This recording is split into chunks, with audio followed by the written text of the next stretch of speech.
But hey guys, welcome to Idea Drop. This is the place that Kendall and I pontificate about the things we would like to do. We get home and our wife hears about it and they're like, no, stop doing more things. You're bad at the things you already do. Go to the dishes. And so this is us getting out of doing the dishes 1 hour at a time. Today we have a special guest named John. Kendall, can you tell me about John? So John founded, is that correct? Mm-hmm. Owns and operates, still is in the hustle, Fall River Brewery, which is really special for me because I'm not just saying this because you're in the room. Is it your main beer? X? Yes. His lead beer is my number one favorite IPA. Actually, of all drinks, any cocktail, any wine, I would rather have Hex. And I don't say that lightly. So last night I had some really good Negroni. And the day before that I had a good Long Island. The day before that I had a nice Cab. Hex is better. So, yeah. My head's gonna swell so big I'm not gonna be able to get out of the room if you keep it stop. I honestly, I have so many questions. It is a business podcast, it's a business show. So I don't want to be I'm not trying to like make it a Hex commercial, but I don't even think that would work anyways because it's not like, can you buy it online? I doubt it. You can buy it online in California, yeah. In California, okay. All right, Californians just buy Hex. So I found this as far, obviously you know the distribution, but I believe I've found Hex in Colorado. Wow. Yeah, it's not distributed in Colorado. Okay. All right. That's interesting. LA? No, furthest south we go is Monterey, Fresno area. Monterey, Fresno. Yeah, go across. So I'm often in Oakhurst, which is outside of Yosemite. Yep. You're competing there for their local breweries, shelf space. But then every now and then I can snag it. Outside Fresno, it's like next to Fresno. Yep. But I get sad when I travel to the East Coast and it's not there because I literally crave it. I don't know if that makes me an alcoholic, but I crave this taste specifically. So I don't know. Does that tell you enough? What's your distribution? Yeah, no. How far out are you? So as of right now, Oregon border, obviously the coast, Monterey, Fresno, if you draw a line straight across there. Okay. And then northern Nevada. Okay. Reno Sparks area, South Lake Tahoe. Okay. And then that's all we have for our distribution footprint. And we used to export to Thailand and Amsterdam. Whoa, which was super that's cool. And then also sold South Korea, but when COVID hit, that went away. And then it just didn't really come back. Because the distribution was so hard. Yeah, those countries were hit so hard with closing things down. Everything buttoned up so badly. Container prices too. Container prices skyrocketed. Yeah, and the margins aren't good when you're shipping it across the world. Yeah, it was more of and we did have some people that reached out and were like, hey, I'm in Rotterdam and there's Hex here. And that for me, that's cool. Like, that's pretty cool. How does that happen? Okay, so how do you randomly find it stocked when you aren't sure you distributed there? Yeah, so there are importers from those areas, and then we found two of them. So there was one that was an Amsterdam importer. That's their business.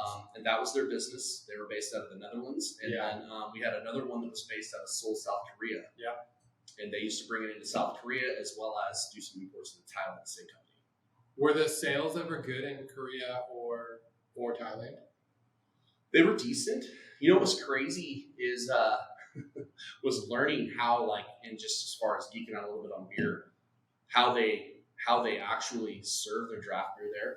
So like they were explaining to us, how these setups are. So it was literally like where we push our draft. You're talking about draft. You're not talking about cans. Yeah, like just their draft beer there.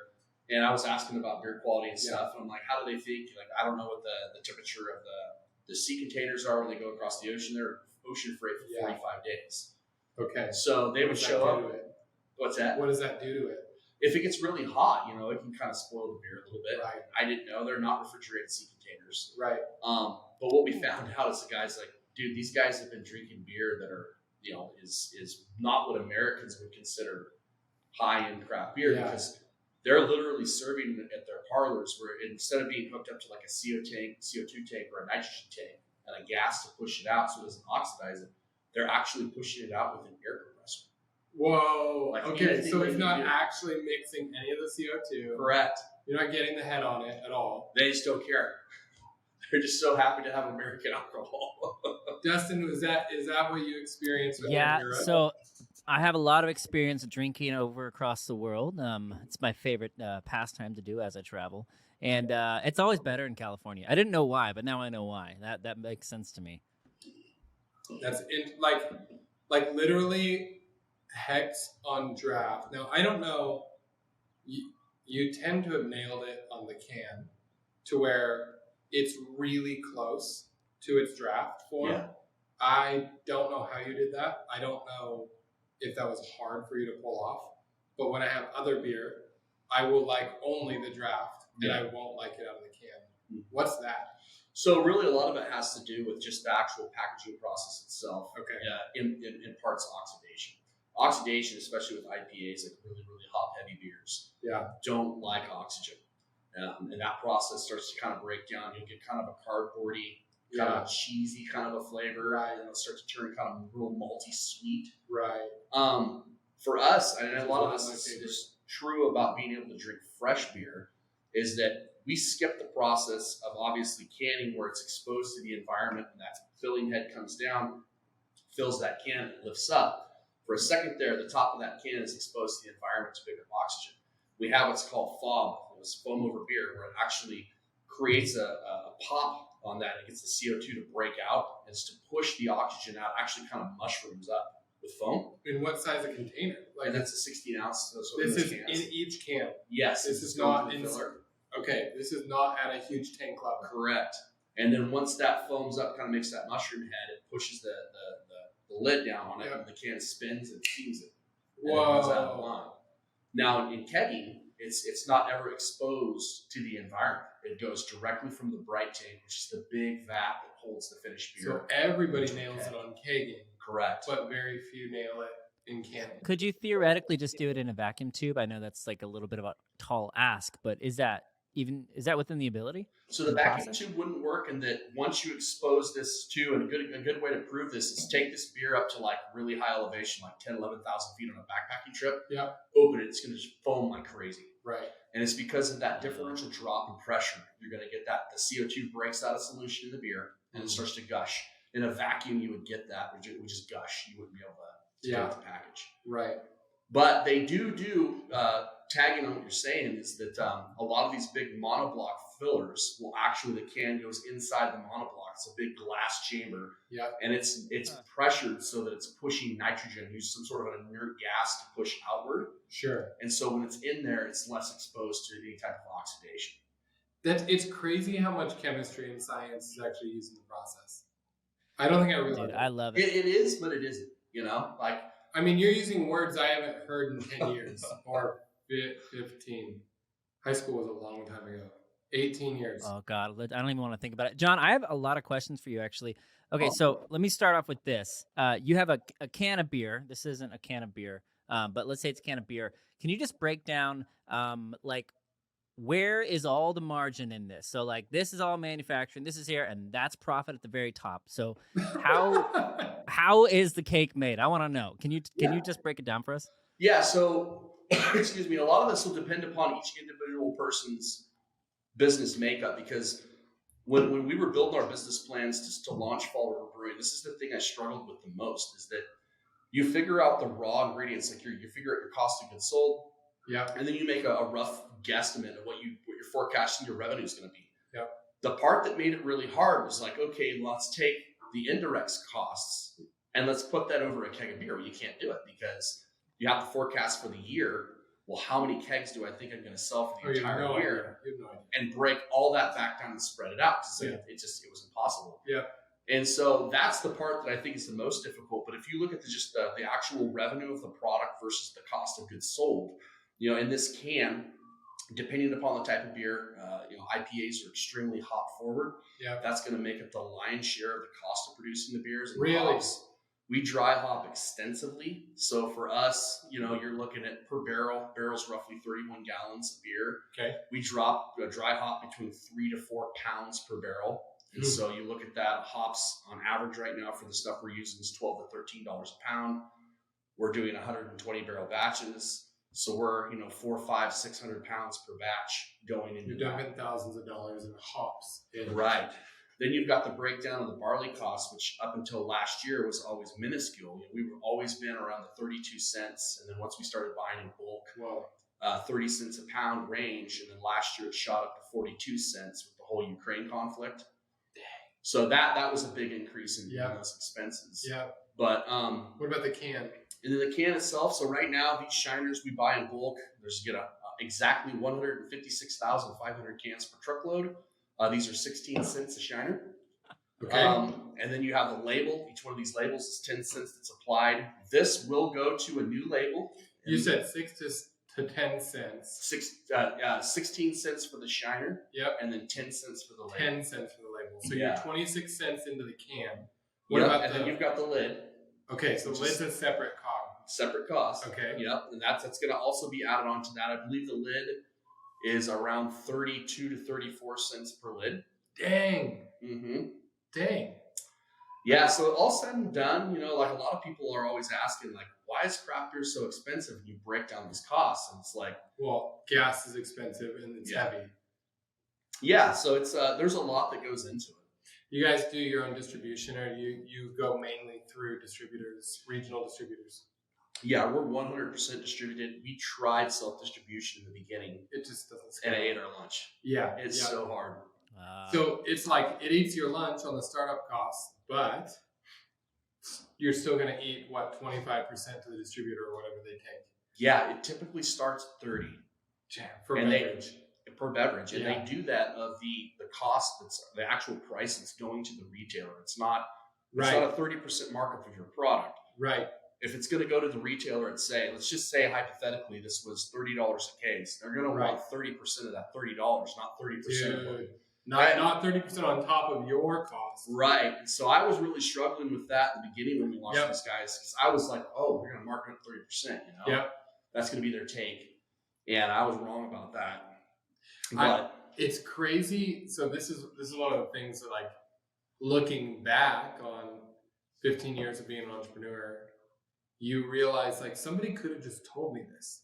I could have made totally different judgment calls. Right. And the decisions you make each month or week or day really actually compound. Absolutely. And had I known that little tidbit, I wouldn't have X, or I wouldn't have lost my lunch on Y. Absolutely. You did self-distribution. Yep. Had you been able to tell previous John, like, no, don't do that. I know you want to because, like, why did you want to? Well, for us, in the beginning, the distributors weren't interested. They're like, it's another brand. So you had to sell it door to door. Right. Yeah. And in the beginning, you want to be in control of your own product. So for us, we wanted to have that high touch. Where we were meeting with those clients. We were able to sell them on the product and make sure it's being represented well. Yeah. Obviously, we were at best breaking even, probably more likely slightly losing money doing it, but we were developing a really good footprint. And we'd gone out and had taken, because then at that point in time, we're acting as a distributor. Right. Which in California is legal. A lot of other states it's not. Really? Mm-hmm. A lot of states are free tier, where the government requires a distributor to be in. So then distributors in other states get a monopoly. So a startup can't even break in unless they pay the piper. Correct. Dang. Which means there'd be a lot more behind the scenes stuff going on in those deals. Oh yeah. That's crazy. Alcohol is such an old school business, and that the mafia folks back in the 20s, it was dominated by mafia. And so when you go to start an alcohol business in the United States, it's very intrusive. Now, I've gone over this with some other folks recently that are looking to start a distillery. And that's one of the things we talked about. So you get FBI fingerprinted, full background check. Wow. All your funding. They want to know, where's the funding coming from? Like every last They're going to trace it, make sure it's not lawful. They're going to trace it back. But where's it coming from? Is it coming from cartels? Is it coming from, because it was used so much for laundering. But a lot of that, though, drove a lot of the legislation back then. So a lot of the paperwork you're filling out, a lot of the laws exist from pre-prohibition and just after post-prohibition days, where it's made to favor the wholesaler, because the wholesaler was the one that greased all the politicians to put these laws in place. It's wild. The wholesaler, for people who don't know, meaning the distributor. Correct. Yeah. Now, nothing against distributors. They serve a point. And we're good with that. And then that was, but I'm just saying, like, back in the day, that was the prevalent thing. You look at states like Nevada, that's still a 3-tier state. Yeah. What does that mean? 3 tiers. So 3 tiers. So as a supplier, you cannot sell your product to a retailer without the wholesaler being in the middle. It's against the law. What? It has to go through. You can't go direct to the retailer. You cannot.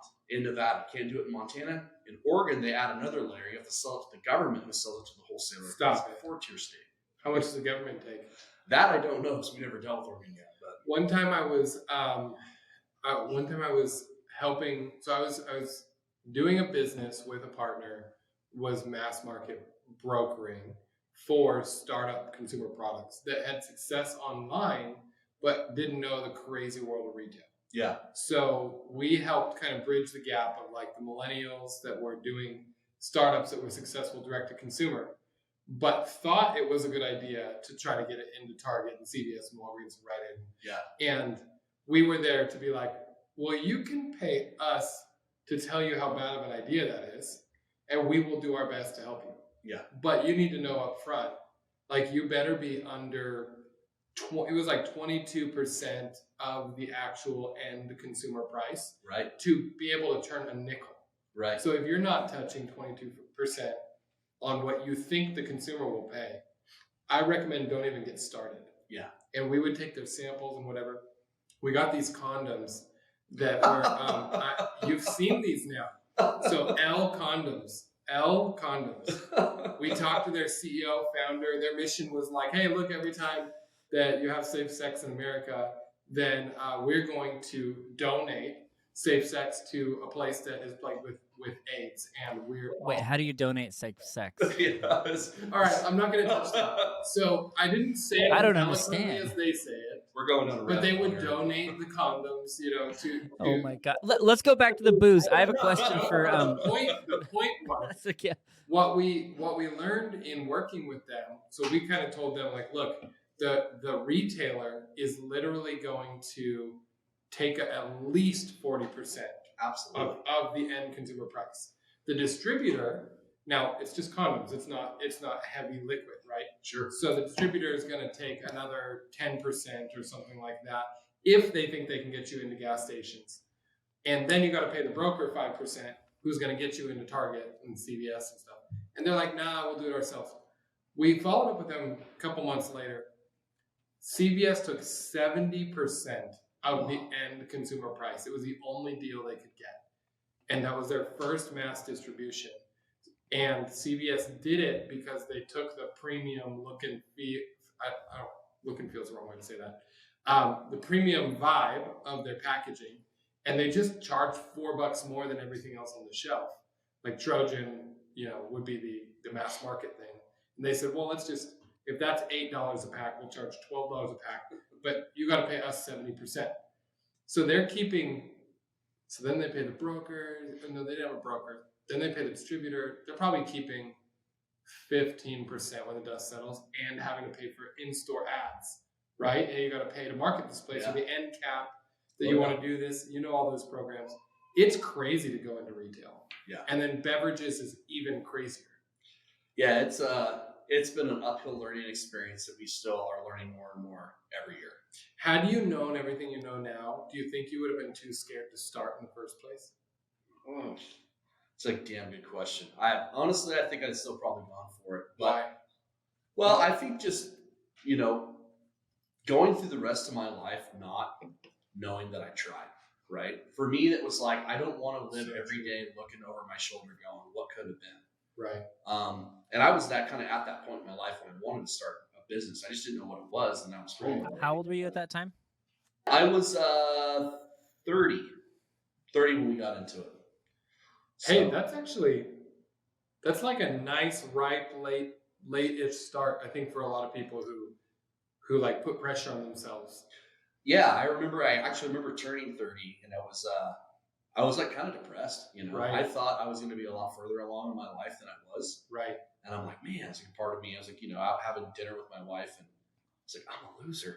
I was like, I thought I'd be so much further along than where I am, not where I want to be. And it was very shortly after that was when I'd been homebrewing, and I'm like, I talked about it on another podcast that there was a night I was literally sitting in my sweatpants with cowboy boots on, like an old shirt. It was between Christmas and New Year's, and I was in my garage homebrewing. I had my feet up, and it was like a Wednesday night. It's like 2 a.m, and I had a beer in my hand. And it's actually on my Facebook. It pops up every year at the same time. I was like, man, I could make a living doing this. It was a joke, and it's like backbreaking work. Right. And then shortly after that, I'm like, what am I doing? Like, if I love doing this that much, but you're spending so much money to homebrew. Yeah, it was like almost like a drug addiction. Yeah. Like just flushing money down the drain to make all this beer and give it away just so I can make more. You're like, tonight I'm drinking my own $62 beer. Yeah, exactly. Yeah. So from there, that was when I was like, I convinced my wife to say, well, let's just try it. Let's see if we can open. Because I've been reading online about these garage breweries in the U.S. and it was like the rise of the nano breweries. There was 2 of them. One called Hillsburg Beer out of Hillsburg, California, and another one out of Bellevue, Washington, called Foggy Noggin Brewing Company, which I thought the name was just badass. Foggy Noggin. Foggy Noggin. Yeah. And so I kind of looked at those 2 things, and they were both operating out of their garage as a full-blown, like you could go there, you could buy beer from the steward's house. It was legal. Neither of them were allowed to have, like, you couldn't sit in there and drink because you can't have a licensed premises at your house. But you can walk up and you can buy it and go. Yeah, and so I told my wife, I go, let's just try it. In Fall River Mills, a town of 1,500 people, which is as stupid as you could do. Dustin, did you know Fall River existed before Fall River branding? I mean, yeah, I know about the town Fall River. I just didn't know they were connected. I guess I just never made the connection. Yeah. Shame on me. Yeah, I mean, I can tell you this part. So I was born at Mercy Hospital, so I know Fall River. Yeah. So I have a family member who was born in Fall River, and we drive through every now and then to see various things. It is one of the most, like, if you're living in any major city, it is literally as rural as you can imagine. Yeah.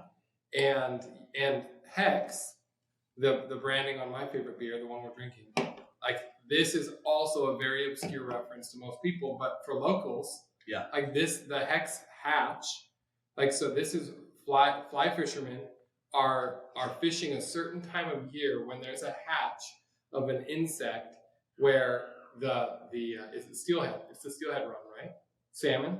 No, it's just trout. It's just trout. Yeah. Okay. All right. Before trout have become steelhead and salmon. So they're like gobbling up the surface critters. And if you go fly fish that, you catch the most gorgeous fish. Yeah. And that's, I'm especially from a tech background, and I have to work a lot with like Silicon Valley or LA. And it's funny talking to other Californians that they literally have never been fishing in their life. Right.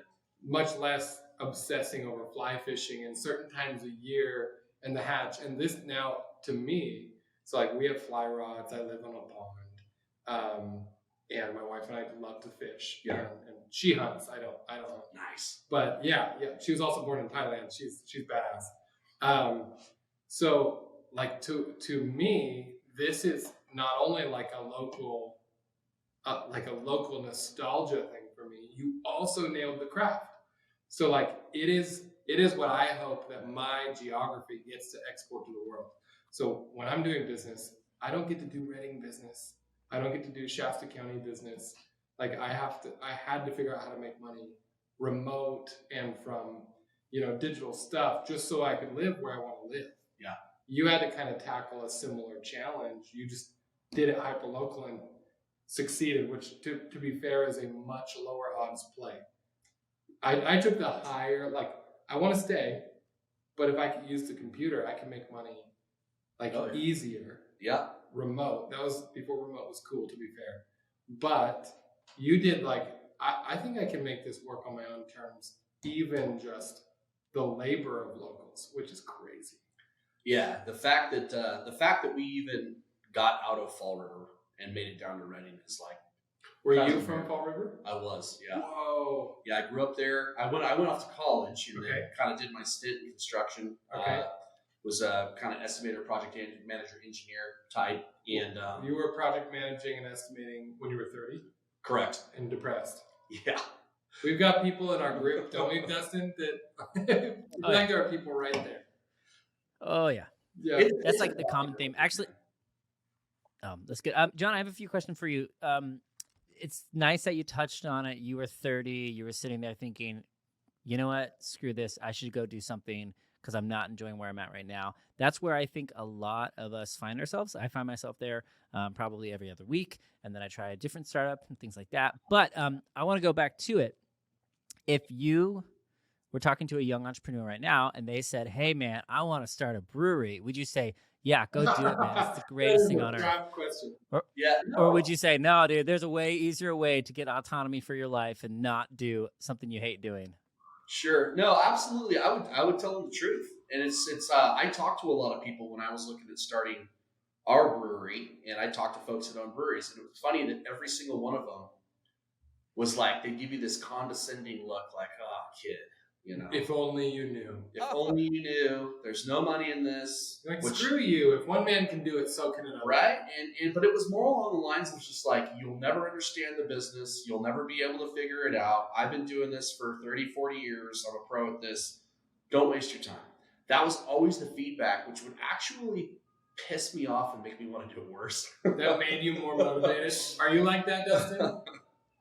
Oh my God, yes, absolutely, 100%. That's funny. I'm not like that. So, like, if you tell me that this isn't a good plan, I'm like, okay, this is not a good plan. I'm going to get a new plan. I more wanted to dig into the why. And Sure. A lot of what they were saying is true. Beer is a manufacturing business. Manufacturing businesses are difficult. You hear about Shark Tank all the time. You know, Shark Tank. Not only is manufacturing hard, but also beverages. Yes. Like, run away from beverages. And then alcohol. And then it adds alcohol. another layer Yep. of BS. But the flip side of that is that it is a very sexy business. I will say that. It's not business as usual. I mean, I used to show up in the morning with my coffee and sit down, you know, with my nice clothes on and stuff. And we'd have intense conversations at 6 in the morning, usually involve a lot of times negative conversations with clients or people where construction projects were going south. People are pissed off. People are going to get sued. Yeah. You know, and then all of a sudden I'm into this business now where I'm sitting down with a new distributor at 6 in the morning and we're doing exactly this. Like, hey, so let's talk about launching this project. Crack a beer at 6 a.m. At 6 a.m. Oh my gosh. And I remember thinking to myself, that's awesome. is this a setup? Like, these guys set me up to see if I'm a professional? It's like, no, we're going to have some beers at 6 a.m. and we're going to talk We're about going to taste it. We're going to talk about it. Yeah. They just wanted to do work that way. That's just they want to do life that way. Exactly. And it is. It's not business as usual. So I fell in love with that, and that, all right, is it stressful? Super. Yeah. But it's different. And I always tell our guys when we're going through a lot of tough times, you know, it's like, oh, this sucks. All these equipment's breaking down. We've got all these orders that we're going to have to now work overtime to fulfill to get caught back up on our inventory. And I'm like, guys, we could be digging ditches right now. You know, we could be out paving a road on a 350-degree asphalt. And we're not. And we're in here making beer. Right. You know? Right. There's just something about that that's super cool. I mean, I'm a little jealous. I have to deal with some of the not. I know. I kind of want to do that, actually. Kendall and I tried tons of tech things, but I think we should pivot, Kendall. This sounds way more fun. I don't drink beer at 8 a.m. I'm not doing it. I should do want that. To make margin, not revenue. Oh my God. So that's my next question. Like, we don't have to get into like the crazy details, but like, I'll ask you this: at what level of revenue or scale? I'm really asking a scale question. Does it actually get to be a business where you can breathe a little? Sure. Because I would imagine there's some point in there where you're like, this was week to week, just crazy financially. Yep. Now it's month to month, and then now it's quarter to quarter, and now it's year to year. Correct. Yeah. So a lot of that depends upon how you're setting your model up. So there's a lot of different ways. So there's really 3 ways that I see that people have become, you know, into this business of how they're building it. So there's usually, there's the brew pub. We have a restaurant that serves their own beer. They're mostly a restaurant though. The lion's share where the margin is. Right. But the lion's share of their revenue is coming from food. Revenue, but not profit. Correct. Which typically, if you ask most restaurateurs, and some people might scream and say that's not true, most people who are in the restaurant business are going to be looking at an 8 to 10% margin on that food. That's right. Right? Then you have the sale of their own beer. Well, how much are they making of their own beer? Yep. And how much are they able to sell within that restaurant? So for a lot of cases, they're doing really well. It might be as much as 40% of that revenue is coming from their in-house beer. Right? 40% of a restaurant's revenue could be from beer. As a brew pub. right? That's a brew pub. I see. Then you have these other breweries, which we kind of started as, where you're a small brewery who has a tap room. You only sell beer. You don't give the option of the food. You got good staff at the tap room. Yeah, they're awesome. I like the tap room. Some of those folks have been with us since day one. I've seen them around a long time, and that Yeah. place is packed. Yeah, it's and we got made fun of so bad when we chose that location, and it's worked out well. I was literally shitting my pants the day we were going to. I know a guy trying to get rid of a lease in that complex. If you want to expand. Yeah. Okay. Good to know. But so the second would be the brewery that's going to have a tap room only. They're mainly selling their beer. They're not doing any food, so you don't have to have nearly the staff, nearly the overhead, right? But you're going to do a little bit of distribution outside of that as well, right? On top of the tap house. On top of the tap Yeah. house. So Yeah. you're not going to be a regional player. You're going to throw it in the back of your van, distribute it to a place around town, and you're going to have a little tasting room. Right. We operated that way for quite a while. Right. And then the third one, which is what we are now, which is where we have multiple tap rooms, but a lot of them maybe only have one big one. And we're a regional player where we try to cover a good sized region, and the lion's share of our stuff is coming from wholesale. Now, granted, the wholesale doesn't have very good margins either. Not great margins. Tap house is better. Tap house is better. Could you do more tap houses? Absolutely. So in California, we can do up to 5. You're limited. You're limited. So you'll get to 5. We're working on it. Yeah. So for us, definitely more tasting rooms. They definitely help for that really good high margin revenue. Right. But those are kind of the 3 different ones. And I've seen a lot of folks who go into these brew pubs, and people are like, man, that brew pub's packed 7 days a week. This guy's got to be murdering it. There's always tables are full, selling food. They've got to be killing it. And then it comes back that they're struggling because, it's a 5,000 square foot restaurant. The lease is $20,000 a month. Employees, payroll, people are sick. Yeah, they got a staff of 40. Yeah. It's just tough to make a pencil unless they're really, really good at food. Then you have the other ones that are these tap rooms that maybe they're only selling $1,000 to $1,500 worth of their beer a day. This equipment's still expensive. You're in $500,000 in the equipment to be able to produce the product. You're still paying some lease. Yeah. And you just can't make that pencil. Yep. But there are other ones though that have those tap room models that are packed all the time. And they're doing as much revenue as that brew pub. Yep. And they're killing it. Yep. So it really depends. And that's where you guys landed. Yeah, well, we kind of hit in there from year 1 to year 5 as we got close. We hit into that. What year are you on now? 10 as of this year. Congrats. Yeah. 10 years, dang. Pretty crazy. So we got some celebration stuff coming out this year for that. Dang. What was the hardest year outside of year 1? That doesn't count. Definitely when we moved to Reading, as far as the business, that was difficult. I mean, we bit off a huge undertaking to go from an airplane hangar when we were operating in a construction yard. Right. Shasta County requires zoned industrial property. So we had to go find this airplane hangar in a construction yard. It was the only place up there to do it. Otherwise, it was like, you can't build a brewery up here. In Fall River. In Fall River. Okay. So we find this airplane hangar in a construction yard by Bernie Falls State Park. Yep. And we leased that out. We converted it to a brewery. You couldn't go in there and drink, so we could only send the beer out, which is why we built the tasting room down here. Right. And that tasting room saved us between year 1 and year 5. Sense. It saved us. I mean, that makes sense. And during that time, across from Safeway, right? Yeah, absolutely. We hit a glass ceiling there because there was no scalability to it. And so I was like, all right, I'm not making that mistake again. And we'd been looking for property. We had to get out of the airplane hangar. And so we ended up buying a piece of land where the current large production facility is now. Yep. And that was an undertaking. And that was it was original business plan I had written was supposed to be about $3.8 million to purchase the property and build it out. Ended up costing us $5 million. I was gonna say, even $5 million, I'm like, dang, pulling that off for $5 million because I've been there. Well, it was with my construction background, I managed everything. So we didn't have a general contractor. I took that job on myself. So had you been me and you had to pay project manager version of you and the markups. Yeah, you'd have probably been another $500,000, $700,000 on top. Okay, and so add $1 million, add 20% or something to get other people to take care of that stuff for you. Yeah, man, it is. I think that's one of the things to me as an entrepreneur, as building businesses, doing stuff myself is a lot of the sex appeal. That is actually part of it's not that I don't want to work. I want to work. I also want to do it myself. I have kids like this. Yeah. I'll do it myself. No, I don't want help, Dad. I can do it a lot better.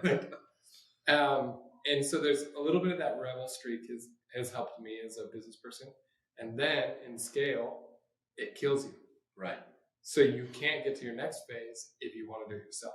And that's the difference between your self-paid versus like you're self-made. Correct. Like you don't ever get to like rest if you want to do it all yourself. Right. You'll never take a break. You'll never retire. You won't buy property. You'll just be on the hook for everything always. Yeah. But it's ironic. Like, I don't know if you can get it off the ground if you don't do a lot of it yourself. Yeah, it's I think a lot of people make that mistake too, and that they just go out and just spend a ton of money with no like, how are we going to pay this back? Right? It's like, oh, we're going to do all this. We're going to put in the coolest building with the coolest TIs, and we'll put in all this awesome equipment. We should make this huge mecca of a place. Everybody has a vision. Everybody has a right. vision. Yep. And then it's like, okay, how are we going to pay for all that? And to a certain extent, we kind of did that a little bit with our East Side location, and that our airplane hangar we were operating out of was 2,500 square feet. And then our current location's almost 2,500 square feet. 2,500 square feet. It was, I don't even know how we pulled it off. We were working on top of each other. I mean, your new one has to be 10 42,000, yeah. Okay, wow, yeah. So almost 20,000. Yeah, it's crazy. The cold box is the current brewery is 6,500 square feet. Wow. And I was joking around. The cold box is 3 times the size of your whole. Exactly, and that's it was a labor of love. Wow. But I think that's also another realm of it too. It's just like how bad do you want it, how far are you willing to go. But when we made that jump, that was a big jump. I was pretty certain about the car fire hit 2018. I'm like, we're screwed. We're not gonna make it. Right. And it was brutal. That whole year, getting the place open and then operating for another year to keep it without going under was just a. How do you lead through that? Oh man, it was it was like one day at a time. It was tough. Leaned on a lot of people, a lot of help from my wife, but overall though, like it was a day by day basis of just like, I was like, well, I had to get to the point where I'm like, I'm willing to go with this thing all the way down. Like I kind of had a day. I will go down with this ship. I will go down with this ship. And there was a day that I had given up where I was like, we're not going to make it. This is just effed. I may as well just quit right now. Dude. And I for a little while I quit, like threw in the towel and was just kind of having this like pity party for myself. Yeah. And then I ended up watching this thing on my phone. It's like this like Eric Thomas speech. It was Idea Drop, wasn't it? Yeah. Yeah. And I got fired up. Yeah, we just fired you. I heard Kindle and Dustin and I was like, I can stick it out. And I started doing sit-ups, and then I just got fired up, and I went back out there and just killed it. But, dude, so you like hit rock bottom. You're like, this thing's effed. How did you actually pull out of the tailspin? So what we did, I mean, it was after that. It was like I made it to myself. I was like, I think the ship's going down. I prepared my wife, everybody. I said, we need to be ready to file for bankruptcy. Yeah, this could get ugly. Yeah. And so everybody had known that in advance. Yeah. I'm like, all right, now everybody knows. I don't have to hide it anymore. And I was like, all right. I basically made the decision. Honestly, I'm going to go all the way to the bottom with it. Right. And I won't stop swinging until they come in and they like lock the door and kick me out. Right. And what ended up saving us is that when my wife and I moved down here, we sold our house. One of the smartest things we ever did was we took all the proceeds from that house and we locked it away in a savings account. And I was like, we need to hang on to this in case shit gets really bad. Right. And we were bleeding to death. Like, I don't know, there's certain Fridays I couldn't even make payroll. Right. And I've been there. Yeah. And so we ended up borrowing a draft trailer from Reading Distributing Company. And the East Side Road location was not open to the public. And we had all this cool stuff. And I was like, I don't even know if we can do this or not, but I'm going to do it. And I went and drug the draft trailer. And I said, hey, come down to East Side Road. I'm going to serve beer. Yeah. Come check our location out. Yeah. And we operated like that for like 2 or 3 months. And just that tiny bit of revenue. You sold $6 draft cups. Yep. And I bartended, and my wife would bartend just to cover it so we didn't have any expenses. And we just would load that draft trailer, every night, and whether we were open, and we would serve beer. And it was just enough to get us over the hump where we started to get busy in like March again. And it was like, Wow. okay, now we're barely stroking the payments. We're barely covering our nut. And I was like, all right, we have to build a tasting room here. Yeah. And I was like, this is going to not be an easy thing. The city was already super pissed. So like, you guys shouldn't be operating out of there. And they wanted to red tag us and shut us down. Sure. So we took all the proceeds from our house, which was like almost $100,000. Sure. And we just said, here, shove it into the business. Like, we have to build a tasting room as fast as we can go. And The that tasting room at the brewery. Okay. So that was how that was built. Tasting room which is kind of like a tiki hut almost. It's like I feel like the tiki hut at Disney World when I'm there. Mm-hmm. Like, man, I remember some of those times for me of like not making payroll. So in California, it's illegal.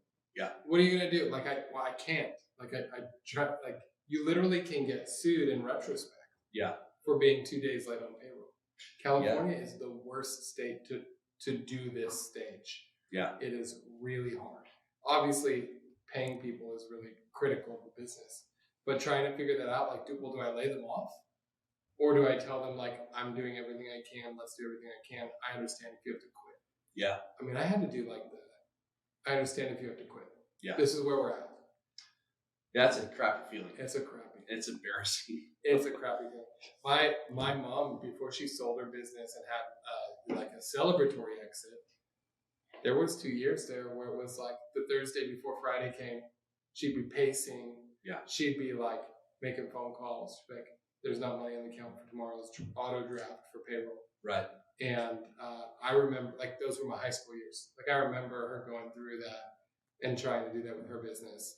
And I was going to say this earlier, Dustin, like, I feel like the number one predictor of you can make it as a business builder or an entrepreneur is just your tolerance for stress. And like the ability to do that honestly.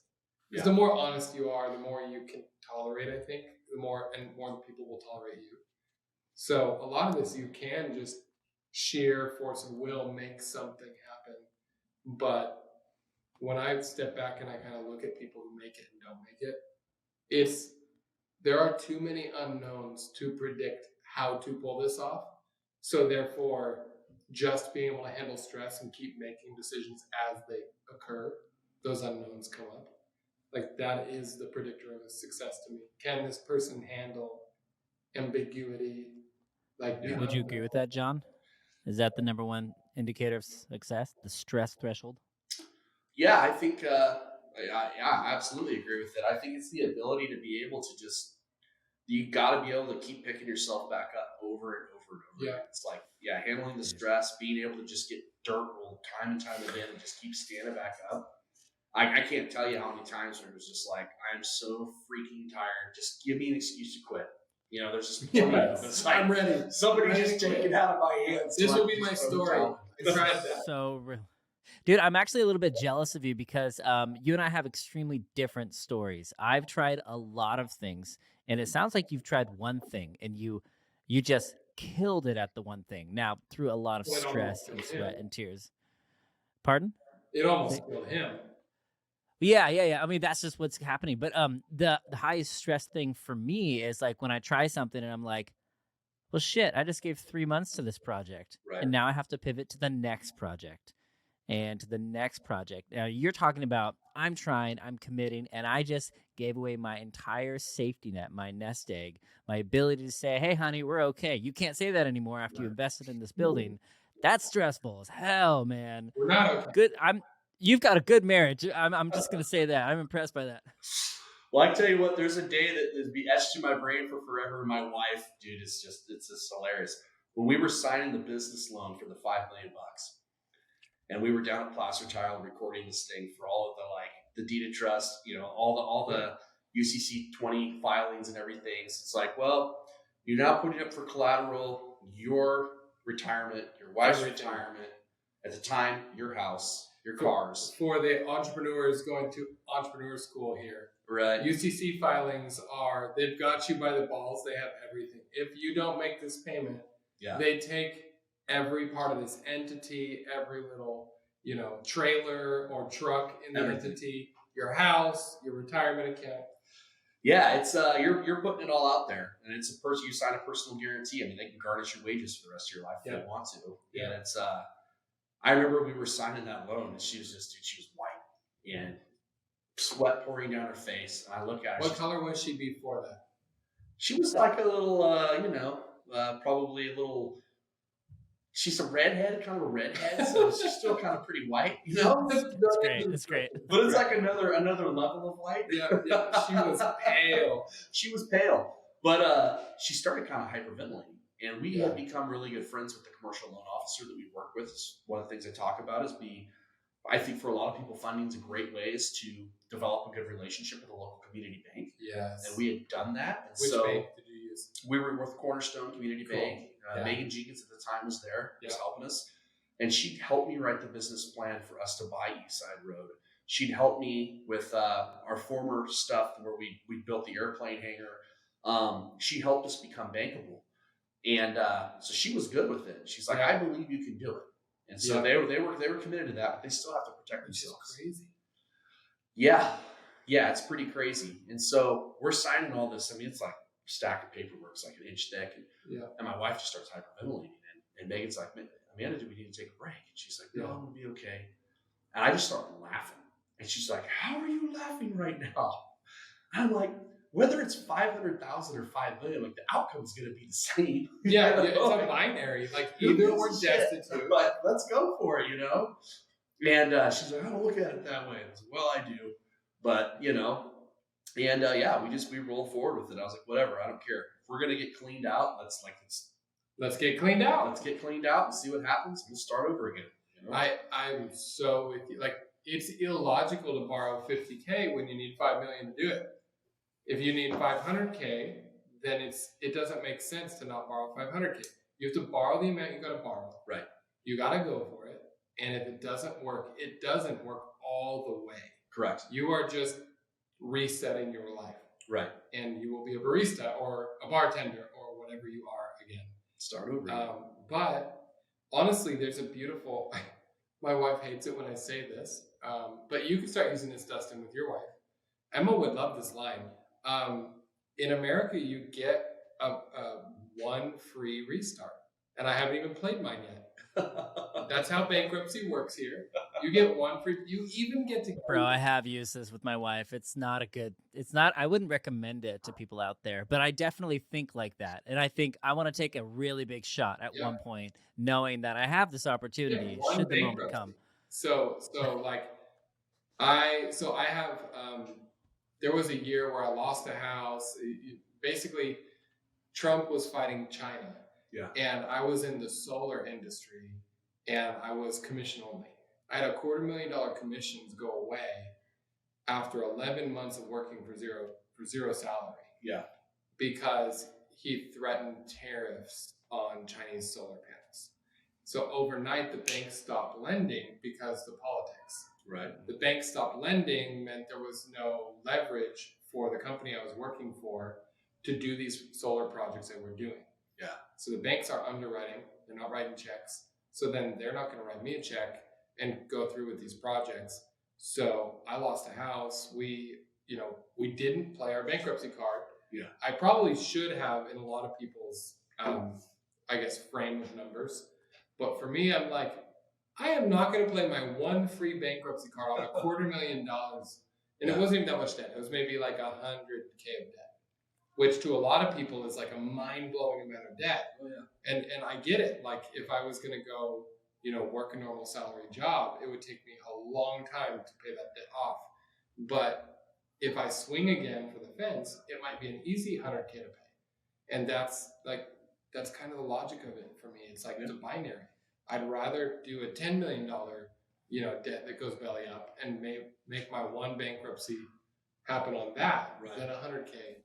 So I think some of this stuff, again, that probably sounds super detached to a lot of people, but it is detached. Sure. That's how I can make it through. Like I'm just actually stepping back into my Excel spreadsheet and I'm going, okay, emotions aside, it's illogical to play the little leverage I have on the smaller game. Why not go for the bigger game? Right. Yeah. Either way, you're screwed if you fail. Yeah. Might as well play a bigger game that has bigger rewards. That's good. That's good. John, I have a few questions for you, real fast. This is a business podcast. We talk about business ideas, new ideas, bad ideas, good ideas, the whole bit.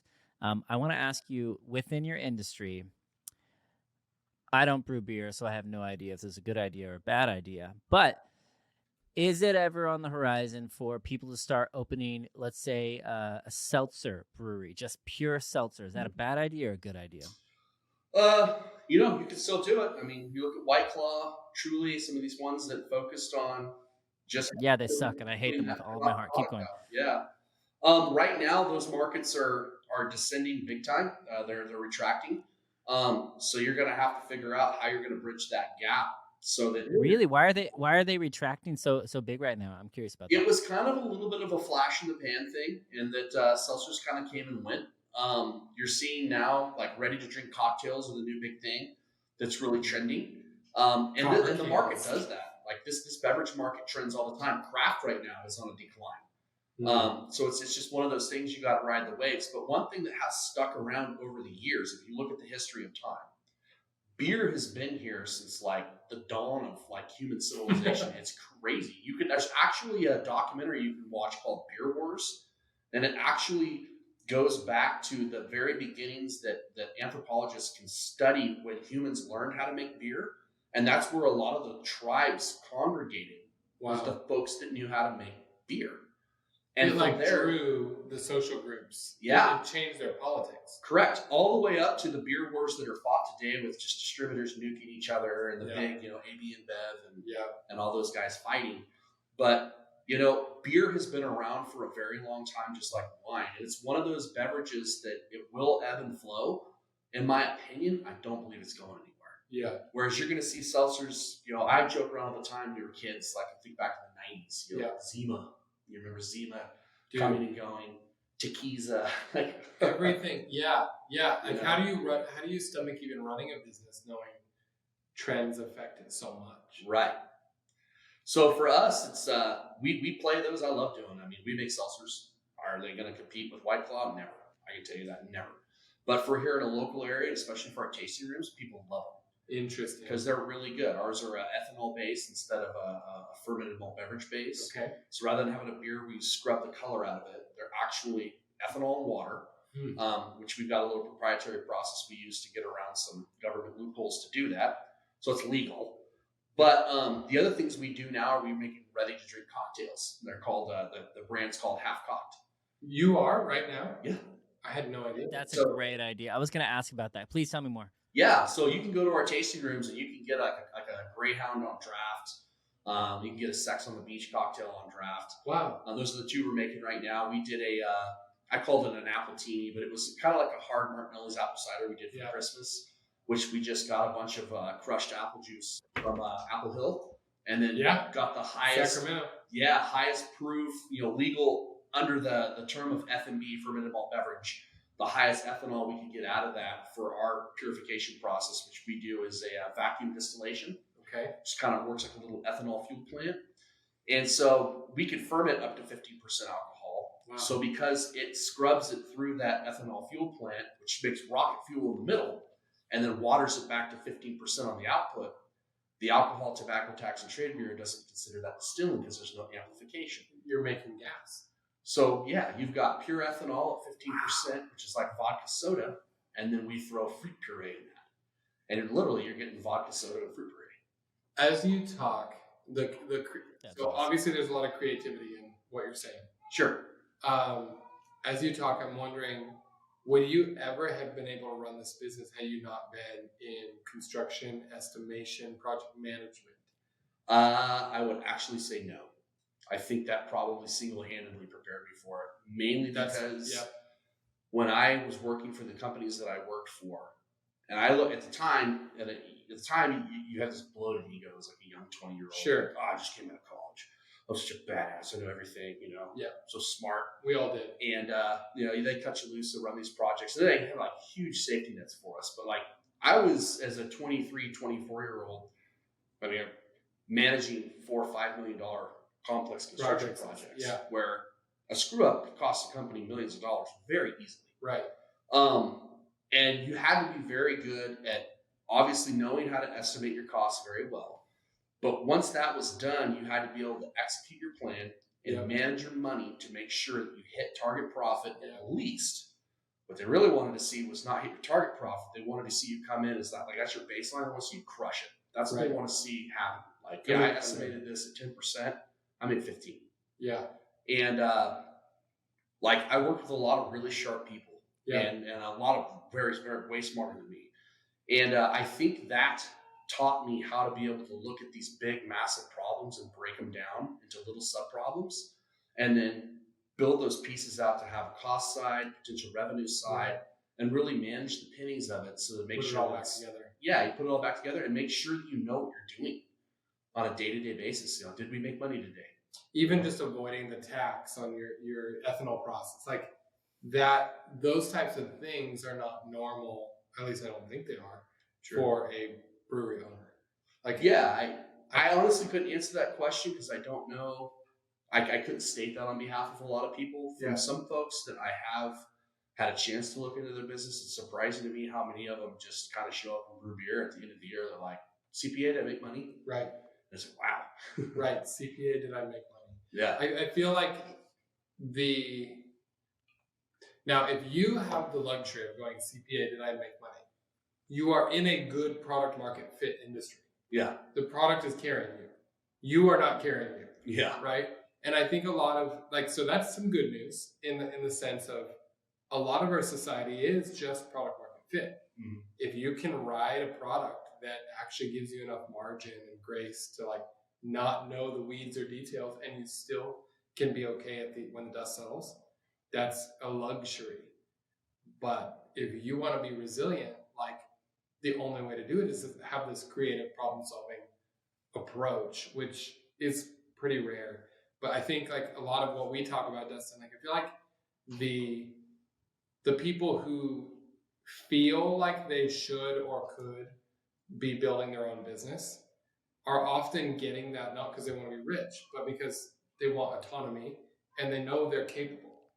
And so the process of them stepping out of their safe job, you know, we've got these engineers that we talk to in our community. We've got like people who've worked for IBM and big safe companies. I got my 401k. I do a smart job, but I'm dying inside. Yeah. I know I can do this. I feel like not enough attention in the whole entrepreneur hype in America thing is put on. Actually, that person probably has an advantage over the other people chasing, you know, the standard Shark Tank American dream where you kind of see someone, just go for it. And that's the encouragement. Just go for it. That's not enough. Like it can be, but if you are into lotto tickets, I'm not into lotto tickets. I kind of disagree with you. I actually do think it's a little bit like, no, just pull up your pants and just freaking do it. Just go. Everybody. I don't think it's for everybody. I think somebody needs to be very careful before they make that choice. No. Be very careful. But like, as soon as there's no like, I'm gonna dip my foot. No, I guess there is. But it's just better if you just go full on. Like, don't knock on the door. Kick the door down. Go as hard as you can. Because you'll be so mad if it doesn't succeed, and you'll blame it on the fact that you didn't try very hard. If I'm betting on a horse race, though, I'm betting on the guy who already put in 10 years in a trade that actually taught core skills and saw how bigger amounts of money moved around. I'm betting on that person more than I'm betting on some kid out of college who has high potential but no experience and believes it's all easy. Yeah, but I'll still bet on the guy who started doing the thing first, right? So like, yeah. Well, like if it's passion met with extreme action, it has to be action. Like I don't care about I actually think that passion's extremely overrated. I don't give a shit about your passion. What matters more is, can you get shit done? Did you actually do it, or did you talk about do it? And did you make up little fun things in your head saying, "Oh, I did work. I made a spreadsheet." You didn't do work. Do some work. Get some actual shit done. Anyway, sorry. I'm monologuing. Dude, I totally agree with you. I don't know why we're fighting because I'm on your team. Because you're wrong, damn it. You're wrong. John and I think you're wrong, and that's important to me. Yeah, you Okay, and John are you just gotta know that.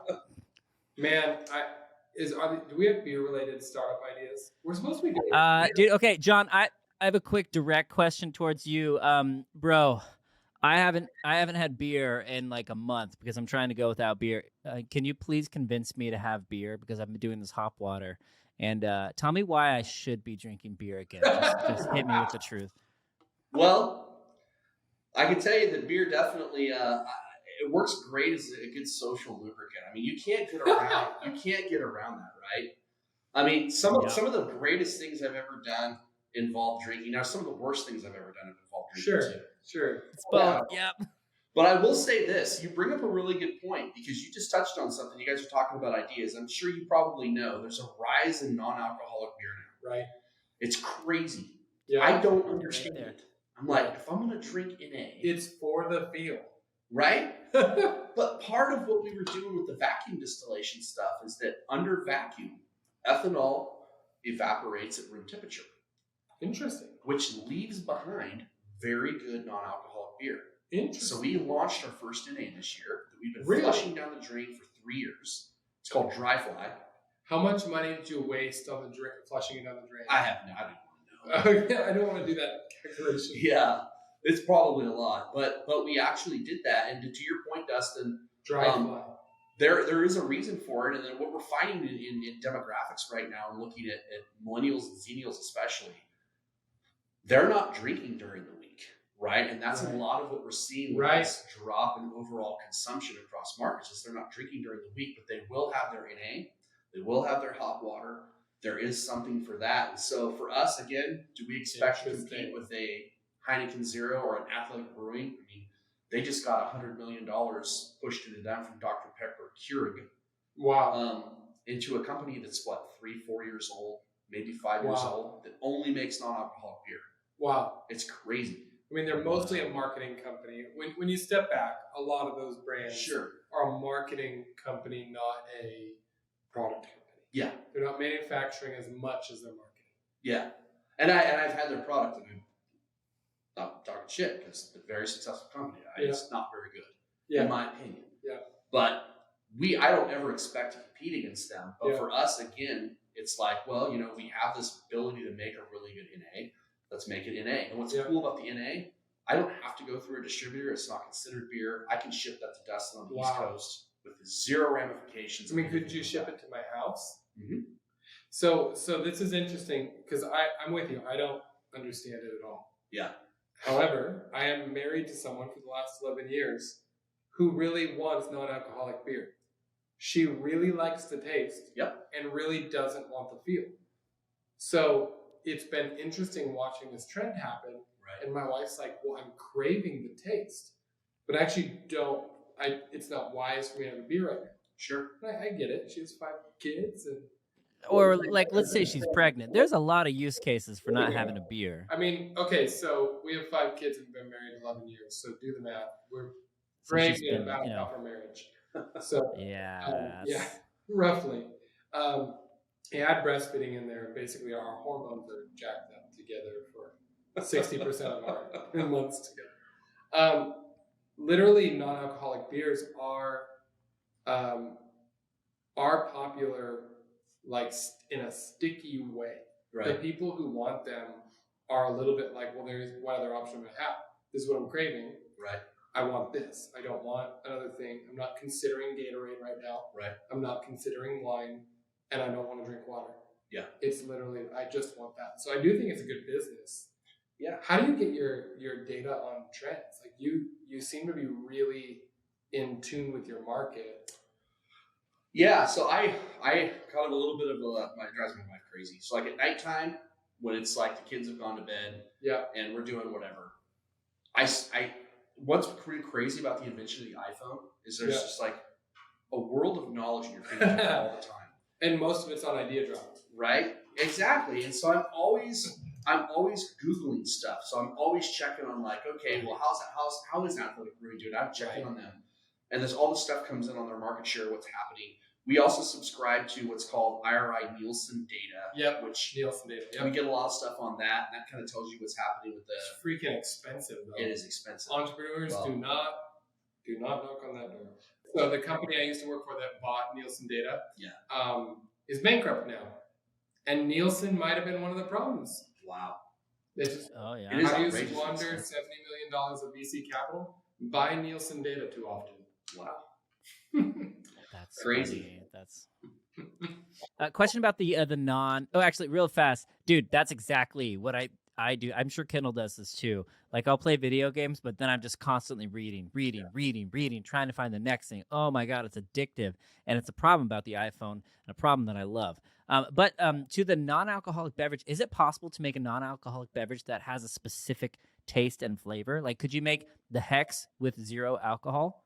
Now, let me say why I asked this, because very often during lunch, I want an IPA because I just love the flavor. However, I don't want to be knocked on my butt, so I get a lager. Yep. But if I could do a lighter IPA, you know what I mean? So you get what I'm getting at there. Is that possible? Totally. So what's interesting about that is what we'll have to do is you guys should come down and try. So we have a non-alcoholic day off. If you've ever had our day off, it's our light beer. Yeah. So we have that. What's hard to replace when you remove the alcohol is ethanol has a very distinct flavor. It's naturally kind of sweet. Right. You don't really notice that. It also has a viscosity to it. So 2 things disappear. You miss that sweetness from the ethanol, and you miss that mouthfeel. Sometimes I still feel like we're talking about the condoms company. And I don't know why, it's the words he's saying or something. Dustin had a condom startup that was called Hot Sauce, a single-serve lubricant. Yeah, I did. Yeah. I want to hear about that. Yeah. He ended up not getting enough of the first run. I didn't have. Yeah. I need front end capital. I should have gone for a bigger. Somebody seed. give Anyways, Dustin $40,000 to do his first run. I need 60. I need 60,000 actually. Yeah, but back to that point we were talking about with the NA. So 2 things. One, the process of removing the alcohol is not good for the hops. And so by doing it under vacuum like we do, we don't heat it up, just don't make the hops kind of cheesy. Right. But also dry hopping. So to your point of an IPA, so the ethanol works as a solvent to remove the hop terpenes in the oils, right? That's where you're getting that big pungent hop flavor and aroma. This is the process of dry hopping. So what I've been playing with lately, because again, Google research at night, is I'm buying hop terpenes. You're a big nerd is what I'm learning. Totally. Yeah. I'm buying hop terpenes. So they extract the oils like they do through cannabis, right? And they get these hop terpenes by using I think they use CO2, like really cold CO2 to extract. But they extract these hop terpenes, and you can actually take these little concentrated oils and you can add them back. So it's like the process of removing it with alcohol extraction. I started to do it. They're really powerful. So our first one that I played with at the brewery was undrinkable. It was like, excruciatingly bitter, like over the top hop vegetable flavor and aroma. It's literally, I want to say it's like 1 ml per 5 gallons is how you mix it. And I had this little, they sent me this little jar, and it was like per 5 gallons. I did it like a pint glass. Oh man, it was horrible. Yeah. I'm like, okay, so slow down, read the directions. But we're going to look at doing another run here soon. Okay. Where we're going to add these terpenes in the proper rate, and they make them in all the different sexy hop forms. Wow. But the other part of that is the body and the bite. So one thing we did, give it up to Gusto here, on the day off was add back maltodextrin, which is an unfermentable sugar, adds body to the beer. And we also added back a little bit of citric acid, which adds a little bit of a bite to the end of it, like it's got an alcohol bite to it. And so you get the body back, you get a little bit of a bite, but then it also still important has... in this one. What's that? That bite is there in this one. Yeah, so that's going to be really hard to do as an NA. I mean, that's going to be a lot of work. But I'm destined to try to figure out, and then we'll have to figure out a cool name for it when it's NA. I don't know. I was going to ask who does your marketing. You guys actually name things impressively good. We have some marketing companies, and I'm like, there's a lot of creative work going in to your process. Is that you, or do you have like a process with a team? So this is the part that's going to crack you up. Is like our process is like sometimes we use a copywriter who's here locally. She's rad, right? Yeah. She's super creative, and I love the way her brain works. She writes, with the exception of this one. I wrote the side copy on this, which you can tell is like totally not cool. Every year, the Hexagenia mayfly happens to hatch on the Fall River, calling fishermen and women from all over the world. It's good copy. She writes copy that's like cheeky and hilarious. Yeah. But as far as the actual names, typically, I mean, I shit you not, dude. It'll be like, we'll just be drunk and somebody will fire someone off. And it's like, we're doing the creative process wrong then. All of my meetings are dry when we're doing marketing copy. Yeah. So maybe we're just doing branding. Add that social lubricant, I'm telling you. Social lubricant. Dude, I think that's true. I think that's good. Hey, I have to go, which is so sad. But before I head out, I want to say one thing. I am really impressed with how knowledgeable you are about this subject.